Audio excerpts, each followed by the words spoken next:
Hi అందరూ ఎలా ఉన్నారు? ఈరోజు బెట్టింగ్ రాయిళ్ళు పెద్ద రాయుడు అయిన మన ట్రక్ వ్లాగ్స్ మహేష్ దగ్గర దగ్గర 3 లారీలు, ఒక బస్సు, ఒక 2 కార్లు, పెద్ద కార్లు అండో ఎస్యూవీలు, తారు పెద్ద పెద్ద కార్లు కొనుక్కున్నారు, జీపులు అవిని. సో రెండో చిన్న రాయుడు. ఇప్పుడు ఈ చిన్న రాయుడు వచ్చేసి బ్రో అంటాం కదా, ఈయన అలియాస్ లక్ష్మణ్ రావు. సో వీళ్ళిద్దరి గురించి ఈరోజు మనం మాట్లాడుకోబోతున్నాం. ఫస్ట్ అయితే ఒక లైక్ కొట్టండి, ఇది చూడండి. రమణ, నేను డైలీ కూల్ పని చేస్తున్నాను. మా బాబు సోమేశు బెట్టింగ్ యాప్ వల్ల చనిపోనాడు. అలా ఏ పిల్లలు కూడా ఆడకూడదు. నా పేరు కనకలక్ష్మి, నేను డైలీ కూలి పనికి వెళ్తున్నాను. అందరి సహాయం వల్ల 3 లక్షల రూపాయలు అంతాయి. మీ అందరికీ జనంలో కనపడుతాము. ఈ బెట్టింగ్ యాప్ దయచేసి ఎవరి పిల్లలు ఆడకండి. మాలాగా ఎవరు బాధపడేలాగా ఎవరు బెట్టింగ్ యాప్ లో ఆడకండి. దయచేసి మీకు అందరికీ కోటి నమస్కారం పెడుతున్నాం. చూసారా, ఇది నేను చేసిన సహాయం కాదండి, మీరందరూ చేసిన సహాయం. మీరు లైక్ చేయండి, చూడండి, వీడియో చూడండి, కామెంట్ చేయండి అంటాను కదా. మీరు చేయడం ద్వారా ఆ వచ్చిన డబ్బుల్ని వాళ్ళకి ఇచ్చాను. రీసెంట్గా జరిగింది, నెల రోజులు కూడా అవ్వలేదు. 2 లక్షల కోసం ఆ అబ్బాయి చనిపోయే ముందు వీడియో కూడా పెట్టాడు, ఆడియో కూడా పెట్టాడు. ఆ పబ్లిక్లో ఉంటుంది చూడండి. ఆ తర్వాత ఆయన చనిపోయారు రైలు పట్టాల మీద తల పెట్టేసి. అమ్మ నాన్న చాలా పేద కుటుంబం అండి. కూలీ నాలి సిమెంట్ వర్క్ అంటారు కదా, లేబర్ వర్క్ ఆ ఏజ్లో చేస్తాం. చేతికి అందొచ్చిన కొడుకు పోయాడు. ఎనివే మీ ద్వారా మన అందరి ద్వారా 2 లక్షల రూపాయలు అయితే ఫ్యామిలీకి అండి. ఇంకా ఉన్నాయి, ఇంకా రోజుకో వీడియో పెడతాను, అది పక్కన పెట్టండి. ఇప్పుడు ఇద్దరు రాయులు గురించి, పెద్ద రాయుడు మన ట్రక్ వ్లాగ్స్, చిన్న రాయుడు లక్ష్మణ్ రావు బ్రో, ఇద్దరు పేద కుటుంబం నుంచి వచ్చారు. ఫస్ట్ మన పెద్దరాయుడు మన ట్రక్ వ్లాగ్స్ గురించి మాట్లాడుకుంటే, ఈ అబ్బాయి ఒక పేద కుటుంబంలో డ్రైవరు. ఆ డ్రైవరు ఒక జిల్లా నుంచి ఇంకో జిల్లాకి, ఒక రాష్ట్రం నుంచి ఇంకో రాష్ట్రంకి సరుకు రవాణా చేస్తూ ఉంటారు. అప్లోడ్ డౌన్లోడ్ చేస్తారు, అది మనకి వీడియో తీసి చూపిస్తారు, బాగుంటుంది. స్టార్టింగ్లో కోతును పట్టుకొని, దేరా అనే కోతును పట్టుకొని ప్రయాణం చేశారు, ఎంటర్టైన్మెంట్. తర్వాత కుక్కల్ని, జంతువుల్ని అవన్నీ పట్టుకొని ట్రావెల్ చేస్తూ మనల్ని ఎంటర్టైన్మెంట్ చేస్తూ ఉంటాడు. బాగానే ఉంది, అంతా బాగానే ఉంది. యూట్యూబ్లో చూసుకుంటే 15 లక్షల దాకా మంది ఫాలోవర్స్ అంతా ఉన్నారు. వీడియో పెడితే 20,000 నుంచి 10,000, 30,000, 50,000 వచ్చే క్రమం బాగానే ఉంది దందా. కానీ ఆ యూట్యూబ్ డబ్బుతో కొనగలిగితే మహా అయితే ఒక కారు కొనగలడు. కానీ మనోడు 3 లారీలు, ఒక బస్సు, 2 కార్లు కొన్నారు. ఎక్కడి నుంచి అంటే బెట్టింగ్ యాప్ నుంచి. వాళ్ళ సబ్స్క్రైబర్లతో మాట్లాడుతుంటే మెసేజ్లు చేస్తున్నారు విపరీతంగా. భయ్యా మేము ఈ యాప్ ఆడి నష్టపోయాం భయ్యా, నష్టపరిహారం చెల్లించండి భయ్యా ఇది చేయండి. ఆ వీడియోలు, ఆ కారు కొన్నామని వీడియోల కింద అందరూ బెట్టింగ్ డబ్బులతో కొన్నాడు, ఎదవన్నారు అని చెప్పి కింద కామెంట్ చేస్తున్నాడు. అయినా నువ్వు ఈ అబ్బాయి ఏ రోజు మానలేదు. రీసెంట్గా మానేను, నేను ఇంకెప్పుడు చేయట్లేదు అని చెప్తున్నాడు. కానీ వీళ్ళ సబ్స్క్రైబర్లను అడిగితే రాత్రి ఫోన్లు చేశారనమాట చాలామంది. బ్రో అబ్బాయి చేస్తాడు ఆపేస్తాడు బ్రో అని చెప్పాడు. బ్రో నేను ఒక విషయం అడుగుతున్నాను, నువ్వు వచ్చింది చాలా పూర్ ఫ్యామిలీ నుంచే కదా. ఇన్ కేస్ ఒక యూట్యూబ్ అనేది నీకు లేకపోతే నువ్వేం చేసేవాడు? అందరూ లారీ డ్రైవర్లు, అందరూ లారీలు వాళ్ళు ఎలాగైతే డ్రైవింగ్ చేసుకుంటున్నారో నువ్వు అలాగే డ్రైవింగ్ చేసుకునేవాడు కదా.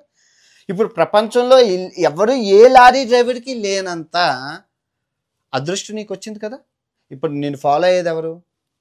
డ్రైవింగ్ ఫీల్డ్లో ఉన్నవారు, ఆర్టీసీ, టీఎస్ఆర్టీసీ డ్రైవర్లు, మనోడే మన కేటగిరీ ఏరా అని చెప్పి, తర్వాత రిక్షా డ్రైవర్, ఆటో డ్రైవర్లు, కార్ డ్రైవర్లు, డ్రైవింగ్ ఫీల్డ్లో ఉన్న వాళ్ళందరూ అరే మనోడు ఎలా డ్రైవ్ చేస్తున్నారు అనేసి చూస్తారు కదా. అవునా కదా? నువ్వు చెప్పిన యాప్లని డౌన్లోడ్ చేసుకొని ఆడి ఎన్ని కుటుంబాలు. ఇప్పుడు నిన్న జస్ట్ నేను ఒక ఫ్యామిలీతో, ఇప్పుడు మీరు చూస్తున్నావు కదా, అబ్బాయి జస్ట్ 2 లక్షలకే చచ్చిపోయాడు. 2 లక్షల ప్రాణం. ఇప్పుడు ఆ ఫ్యామిలీని ఎవరు ఆదుకుంటారు? అలాంటి ఫ్యామిలీ నా దగ్గర 100 ఉన్నాయి. చేతికి అందొచ్చిన కొడుకు చిన్నప్పటి నుంచి కష్టపడి కూలీ నాలి చేసి ఆ డబ్బులు వాళ్ళ మీద పెట్టుబడి పెడితే మీరు చెప్పిన విధంగా ఆరి ఆ యాప్లు నువ్వు ప్రమోట్ చేసిన యాప్ అయినా ఏదైనా లీగల్ ఉందా? అన్నీ లీగలే. కొంచెమైనా జ్ఞానం ఉందా? ఇప్పుడు నువ్వు కొనుక్కున్న అశోక లారీ బ్రాండెడ్, ఓనర్ ఎవడో నీకు తెలుసు. కొనుక్కున్న కారు మహేంద్ర, ఆ తర్వాత కొనుక్కున్నది టాటా ఎస్యూవి, ఇవన్నీ బ్రాండెడ్. కానీ నువ్వు ప్రమోట్ చేసిన బ్రాండు ఏ రోజైనా ఆ బెట్టింగ్ యాప్ ఎవరు, ఓనర్ ఎవరు, ఏంటి అని ఎప్పుడైనా కొనుక్కున్నావా? నువ్వు మటుకు బ్రాండెడ్ అన్నీ కొనుక్కున్నావు. ఎందుకంటే సేఫ్టీగా ఉండాలి, డ్రైవింగ్లో ఏమీ చచ్చిపోకూడదు, యాక్సిడెంట్లు అవ్వకూడదు.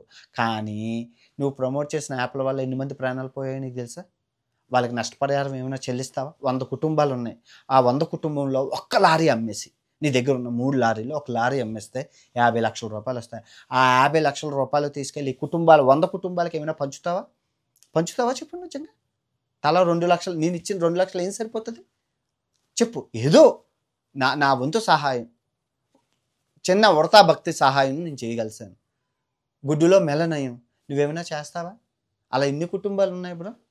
నువ్వు చెప్పు. నువ్వు ఒక జిల్లా నుంచి ఇంకో జిల్లాకి వెళ్తుంటావు, ఆ జిల్లాల్లోనే బెట్టింగ్ బాధితులు ఉంటారు. కూరో నారో తీసుకెళ్ళి ఇవ్వగలుగుతావా? ఇవ్వు. మనకెందుకు? వస్తే నాకు ఇస్తారా? ఎవరికైనా బెట్టింగ్లో డబ్బులు వస్తాయో చెప్పు?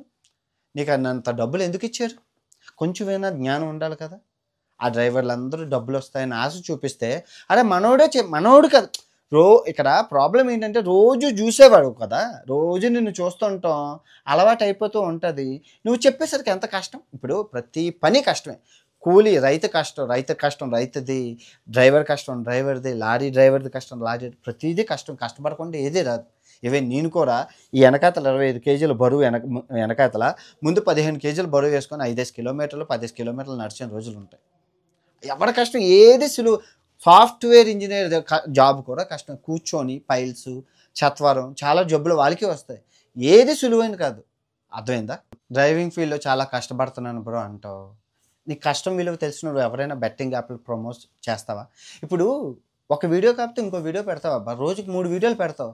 ఏం ప్రమోషన్ చేయలేవు. ఉల్లిపాయ నువ్వు చెయ్యాలనుకుంటే ఇంకా నువ్వు డ్రైవింగ్లో నువ్వే చెప్పాలి. ఎవరో మద్యం తాగకుండా డ్రైవింగ్ చేయకండి, మీ ఫ్యామిలీలు ఉంటాయి. డ్రైవింగ్కి సంబంధించి నువ్వు ఏం జాగ్రత్తలు చెప్పినా చూడరా. నువ్వు డ్రైవింగ్ ఫీల్డ్లో ఉన్నావు కాబట్టి డ్రైవింగ్కి సంబంధించి నువ్వు ఎన్ని చేయలేవు చెప్పు? అవన్నీ వదిలేసి బెట్టింగ్ నిజంగా ఈ బెట్టింగ్ కుటుంబాలకి నువ్వు ఆదుకుంటావో చెప్పు? నేను మామూలుగా అడుగుతున్నా మళ్ళీ అనమాట. ఎందుకంటే మరి మీరే ప్రమోట్ చేశారు కదా, మీరే ఆదుకోవాలి కదా. ఈ 100 కుటుంబాలు ఉన్నాయి. ఇప్పటికీ నేను ఒక 10 కుటుంబాలకు ఆదుకున్నాను. ఇంకో 10 కుటుంబాలకు ఆదుకోవాలి. మిగిలిన 100 కుటుంబాలకు ఎవరు ఆదుకుంటారు చెప్పు? నువ్వు మామూలుగా అడుగుతున్నాను, ఎవరు ఆదుకుంటారు? నువ్వేమైనా దత్తత తీసుకుంటే ఆ ఫ్యామిలీలన్నింటినీ చేతికి అందొచ్చిన కొడుకు చచ్చిపోయారు ప్రతి కుటుంబంలో. జస్ట్ ఇందాక మాట్లాడాను, జస్ట్ నాకు ఏడుపు వచ్చింది. 2 కోట్లు పోగొట్టారు. ఊళ్ళో అందరి దగ్గర అప్పులు చేశారు, వస్తాయని ఎప్పటికైనా మన డబ్బులు మనకు వస్తాయని. 1,00,000 పెట్టారు, 10 లక్షలు పెట్టారు, 2 కోట్ల అప్పులు, చక్రవడ్డీ, భూచక్ర మొత్తం 2 కోట్లు అయ్యేసరికి ఊరేసుకొని చచ్చిపోయారు. చిన్న పిల్లలు ఉన్నారు వాటికి. వాళ్ళ అమ్మని ఎవరు చూసుకుంటారు ఇప్పుడు? వాళ్ళ అమ్మ నాన్నగారు చనిపోయి విధవ అయిపోయింది, వాళ్ళ ఆవిడ మొగుడు చనిపోయి విధవ అయిపోయింది, 2 పిల్లలు. మొత్తం ఆ ఫ్యామిలీని ఎవరు కాపాడుతారు? అలాంటి లిస్ట్ నా దగ్గర ఉన్నాయి. వాళ్ళతో ఫోన్లో మాట్లాడుతుంటే బాధ కలుగుతుంది.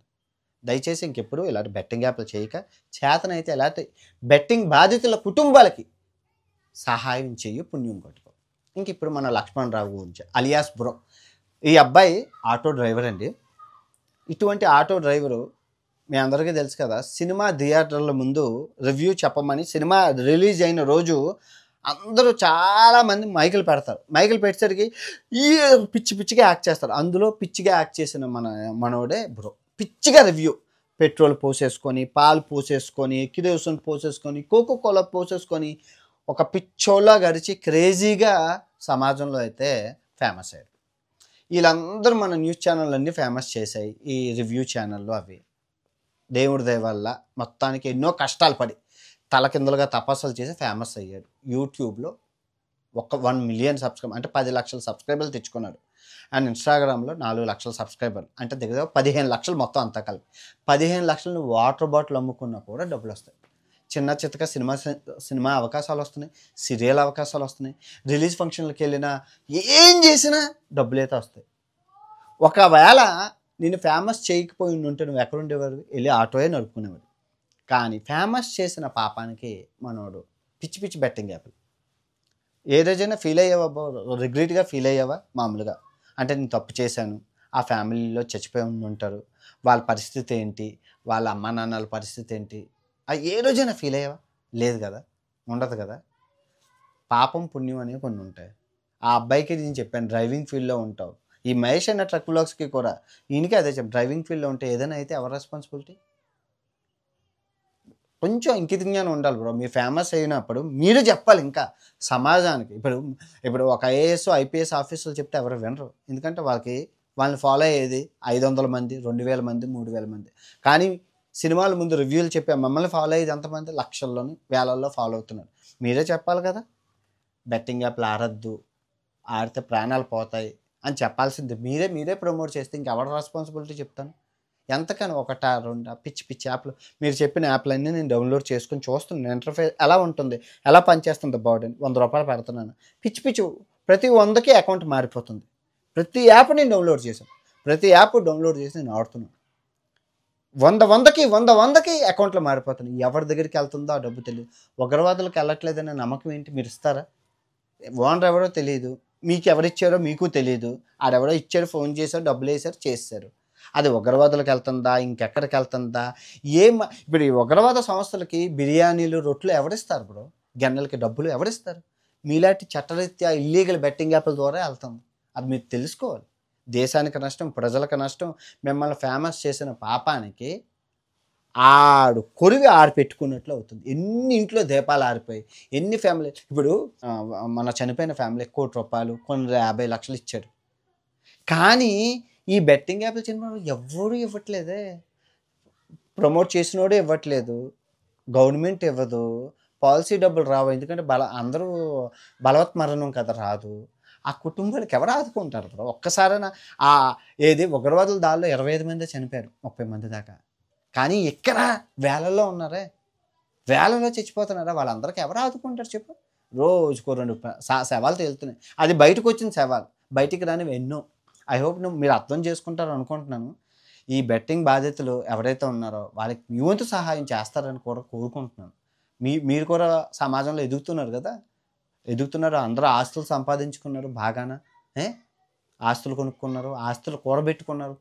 మహేష్ భోయ్య నీకే చెప్తున్నాను, బాగా సంపాదించావు కదా, ఒక లారీ అమ్మేసి దయచేసి చెయ్యి. మేమేమో లారీ అమ్మనంటే ఓకే, పాపం పుణ్యం ఆ దేవుడే. నువ్వు చేసేది డ్రైవింగ్ కదా, నీ కళ్ళ ముందు ఎన్నో యాక్సిడెంట్లు అవుతూ ఉంటాయి కదా, ఆ దేవుణ్ణి కోరుకో. పాపం చేసావో పుణ్యం చేసావో దేవుణ్ణి అడుగు, నీకు సమాధానం చెప్తారు. ఎనీవే, ఈ వీడియో ఎంతో రేపు మరో పెద్ద బెట్టింగ్ రాయుడితో కలుసుకోబోతున్నాం. జై హింద్.